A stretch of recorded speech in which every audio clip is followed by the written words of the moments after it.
All right, welcome back. First of all, I would like to welcome you again to another of my video on this YouTube channel, Everything Chelsea, where we talk about all the latest gists, match day analysis, and match preview about our darling club, Chelsea Football Club of England.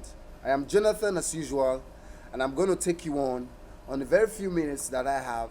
So we'll talk about how our lads did yesterday. Okay, first off, I would like to just say that yesterday's game was, well, the performance was not that bad, but for the fact that we got 3 points and we scored 3 goals, we created 3 chances and we converted those 3 chances created.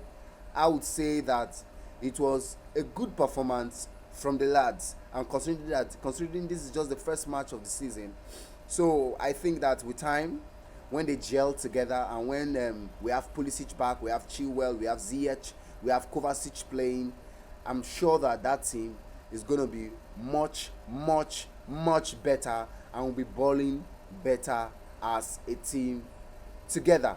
Okay, with that being said, yesterday's game against Brighton and Hove away, Chelsea won the match 3-1. Goals in the 23rd minute, 54th minute, 56th minute, and 66th minute. In the 23rd minute, a penalty by J5, Jorginho, after Timo Werner beat the goalkeeper, and the goalkeeper basically brought him down in the box. And, the referee had no other choice than to just point to the spot. And then it was a penalty awarded for Chelsea, and then Jorginho came up as classical and as magical as you like. He dispatched the goal. Then in the 54th minute, Leandro Trossard of Brighton got an assist from our own. He got an assist from our own Tariq Lamptey and put the ball bouncing in front of Kepa. In fact, the ball went under Kepa's arm and it went into the net. Well, in the 56th minute, Reece James, as if he has been reading my tweets. If you follow me on Twitter, I'll be dropping the handle. Please follow me on Twitter. I follow everyone back. He practically, in just 2 minutes after we conceded that goal, he bombarded forward and boom, kaboom, 2-1 in favor of Chelsea. And in the 68th minute, he was again the provider from the corner kick.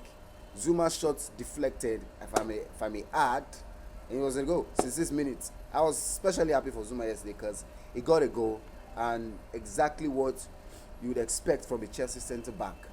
So that is basically the game. 3-1, and Chelsea started with Kepa in goal, just like I predicted.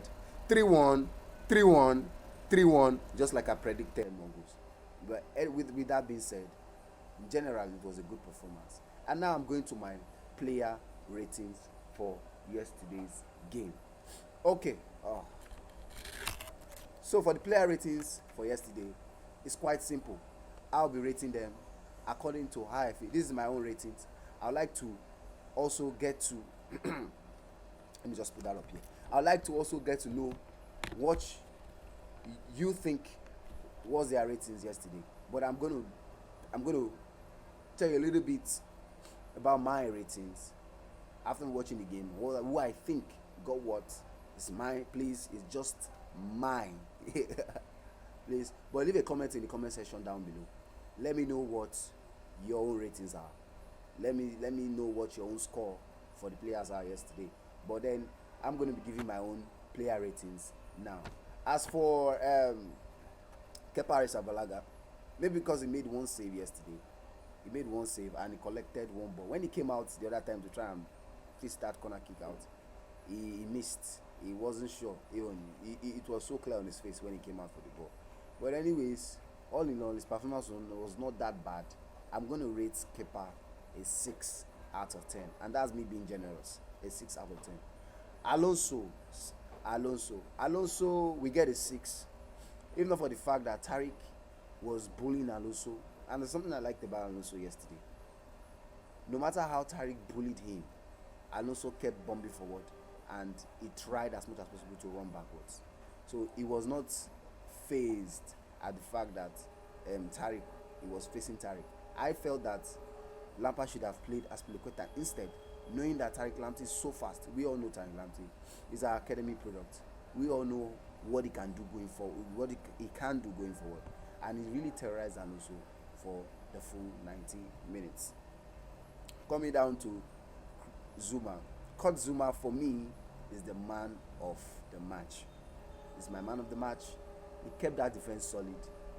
He practically silenced the Brighton and Hove's attacker, Mopé, and he did it in such style. For me, he gets a 8 out of 10. Man of the match performance from Kurt Zuma.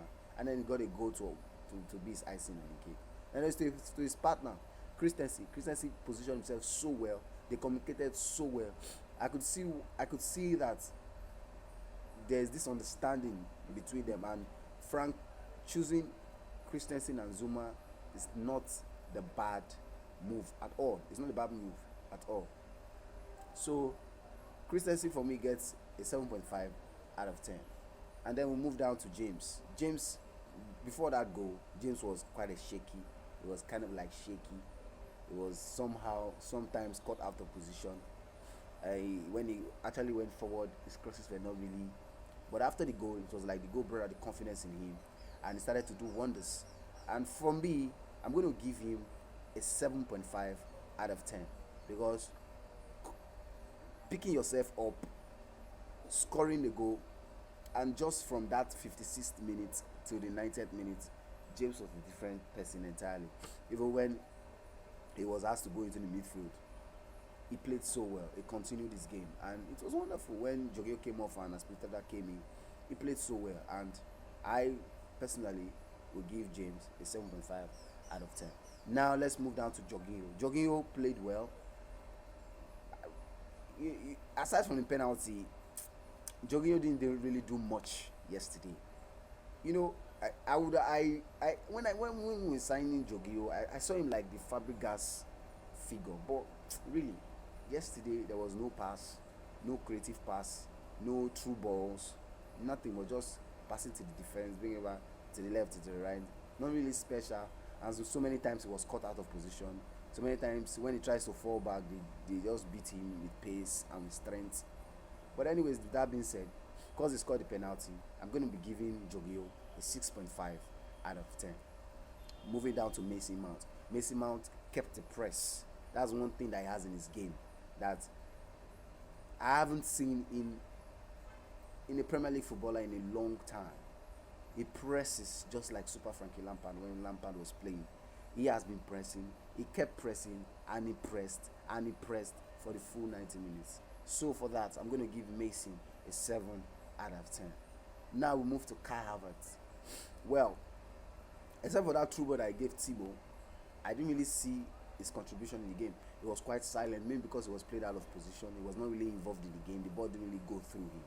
So Havertz, on his debut, the truth be said, is going to get a 6 out of 10. Then we'll go down to RLC, Ruben Loftus-Cheek.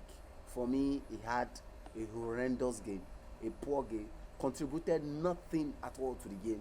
He was like the guy behind the striker. It was like kind of like the number 8, the one playing the creative position behind the striker, and nothing whatsoever, and I mean nothing whatsoever. For me, Ruben Loftus-Cheek gets a 4 out of 10. Then we'll move out to N'Golo Kante. He was solid in the midfield, made some crucial tackles, went forward when he needed to go forward, fall back when he needed to fall back, organized the midfield, he did his marking, did his pressing. For me, N'Golo Kante gets a 7 out of 10. Now we move down to Timo Werner. Timo Werner, for me, he gets a 8 out of 10. He single-handedly took that Chelsea's attack. He single-handedly played. Oh, it was almost everywhere. There was no position that, if you check his hit signals, there was nowhere that he didn't cover. Timo was fantastic yesterday. His work ethic was just fantastic. He's the kind of striker that you want to have in a team. It was just unfortunate that he got brought down. He would have scored that goal. It would have just been his first goal for Chelsea, well, a competitive game, and then his first competitive goal for Chelsea, and it would have just been wonderful. And then let's move down to the subs. Barkley, when Barkley came on, I believe Barkley tried. He was solid enough. He gets a 6 out of 10. Then Hudson Odoi, well, he came on maybe because he came on as a sub, but I would have expected him to do more yesterday. Take on those players, move. We're already leading 3-1. You can dribble. What? You can take them on one-on-one. That is something that Pulisic will do. That's why Pulisic, for me, I rate him higher than any other Chelsea winger right now, or any other Chelsea wing forward right now. Pulisic is on a different level. So, but anyways, I'm going to rate Odoi a 5 out of 10 because he didn't really bring anything while coming on. Then Cesar Azpilicueta, when he came on, he was solid. He led the team. You know, we could rely on his leadership when you call upon it. We took out the captain of the game and we brought in Cesar Azpilicueta. When he came on, he was solid. He was solid and he was really, really solid. And now to our coach, Super Frankie Lampard. I believe he got it wrong yesterday with Ruben, and he should have substituted him earlier on. Like, Ruben shouldn't have come out of the tunnel. But maybe he looked at it and it was our first game. And he felt, let's just play him, let's see how it goes. But the truth is, Lampard made a mistake with Ruben yesterday. It was poor judgment with Ruben yesterday. And playing Havertz out of position. Other than that, we won the game 3-1. His tactics paid off. We caught them for the first goal. We caught them dead in their tracks. So I'm going to give Lampard 7 out of 10. Simply because he played Ruben in that game. Ruben is not yet. It's like he was playing as if he was injured or he just came from, and he was uninterested. He should have substituted him earlier, or he shouldn't have come out of the tunnel into the game again. He would have just put Barkley immediately. But then he would have made the change earlier on. But then he left him on. Maybe probably just to prove a point, or just wanted to give everybody the chance to actually show the stuff that they were made of. But for me, that would be a 7 out of 10. And that has been my match analysis, my match review. You see, so we got our prediction right. So it was 3-1, just like we predicted on this YouTube channel. And yeah, good days ahead for Chelsea. Thank you for watching. Please like and subscribe this video. Follow me on Twitter. Follow me on Instagram. I follow everyone back. Yeah. Chelsea.